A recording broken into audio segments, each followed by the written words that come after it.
Forms and the good.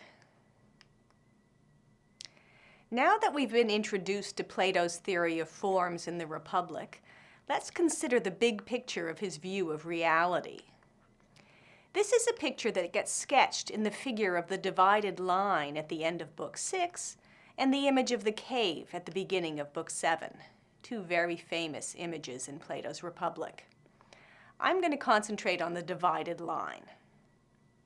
Now, for anything of which you can ask a "what is X" question, Plato distinguishes between what he calls the one and the many. There are many beautiful things on the one hand, and then the beautiful itself, one thing, on the other.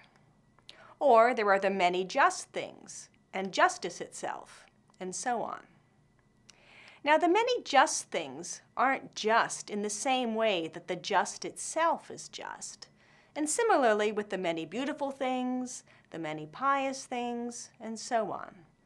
They are imperfectly just. Socrates describes them as likenesses of the just itself, or as participating in the just itself. In the figure of the divided line at the end of Book 6, Socrates proposes that we can understand the relationship between the world of experience, he calls this the visible world, and the world of the forms, he calls it the intelligible world, on analogy to a relation we are quite familiar with within the visible world. This is the relation between shadows and reflections on the one hand, and the originals of which they are the images. Think of a tree growing at the water's edge, which is reflected in the water, or Narcissus admiring himself in the mirror. If we compare the tree to its reflection, or Narcissus to his reflection, it makes sense to say that the reflection of the tree is less real, or less really a tree, than the tree itself, and that the image of Narcissus in the mirror is less really Narcissus than Narcissus himself. So far, so good. Now comes the part that's a bit of a stretch.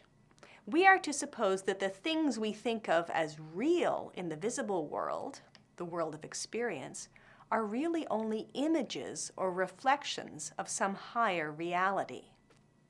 Now here the image of the cave is helpful. Suppose the things we think of as real trees and animals and so on, are themselves just imitations of the truly real things. Suppose the real things were outside the cave we've been holed up in all our lives, and the things we thought of as real trees, as distinct, let's say, from the shadows they cast on the walls when carried before the fire, were really manufactured replicas of the real thing, from some cosmic Toys R Us store, for instance. Now, to get back to the divided line, what we think of as real, in comparison to their images, are in fact only images or reflections of some further realities in a domain that is accessible only to our intellect or reason. Socrates calls this the intelligible realm. Now, some examples of intelligible objects that we already have some grasp of are the abstract objects we deal with in mathematics and geometry. These are not the same thing as the intelligible forms, according to Socrates. That is, the things that answer the sort of "what is X" questions that he asks. But getting practice working in mathematics and geometry will help us to get access to the intelligible forms, to which even mathematical objects stand in the relation of images. Now, that part of the picture is pretty complicated. That is, the division within the intelligible side of the line. And we don't need to worry about the details for now. What is important for understanding the big picture is that everything that is on the intelligible side of the divided line is more real than everything in the world of our experience, the visible world side, in just the same way that a tree is more really a tree than its image is. So Plato's view is not simply that there are such things as forms, the answers to his "what is X" questions. Remember, that's what the sight and sound lovers deny, and the philosophers affirm at the end of Book 5.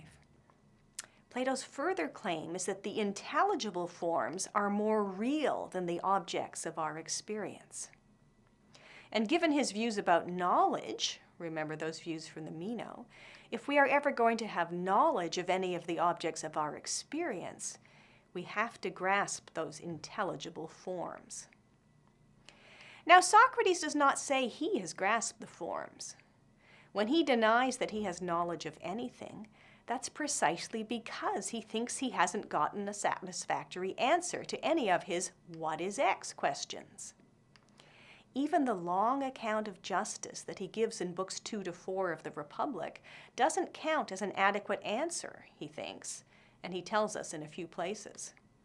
It's simply a shortcut that allows him to support his contention that justice is a good thing, contrary to Thrasymachus's contention and Glaucon and Adeimantus's worries. So Socrates hasn't grasped the forms, but as a philosopher, that is, a lover or seeker after knowledge, he passionately believes that there have to be forms, such things as the just itself, the beautiful itself, and presumably also such things as the tree itself, and so on. Otherwise, knowledge is impossible. So understood from this perspective, Plato's insistence that there is a realm of intelligible forms has something in common with the pre-Socratic naturalists' presupposition, crystallized in Heraclitus' belief in the logos, that there is an underlying order to the world of our experience. It reflects the basic aspiration of all inquiry, that the world is a knowable place. In Plato's version of this position, if we are to have knowledge of the world of our experience, there have to be intelligible forms that are not part of that world, but are accessible only to our reason, to our logos.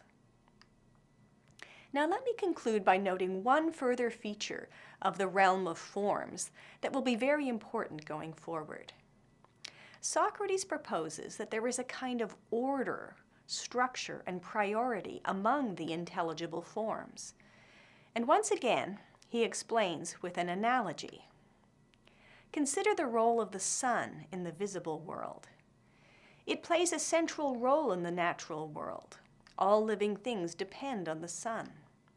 Think of what would happen to the tree and the other plants if there were no sunlight, or to animals if there were no plants to eat, and so on. The same thing occurs in the realm of forms, all of which, Plato contends, depend on the form of the good.